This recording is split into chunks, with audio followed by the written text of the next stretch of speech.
రామయ్య సీతమ్మను తీసుకొద్దమా లంకలోకి పోయి వద్దమా రామయ్య సీతమ్మను తీసుకొద్దమా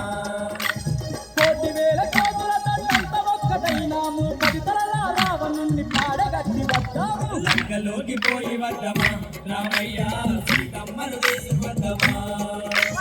లంకలోకి పోయి వద్దమా రామయ్య సీతమ్మను తీసుకొద్దమా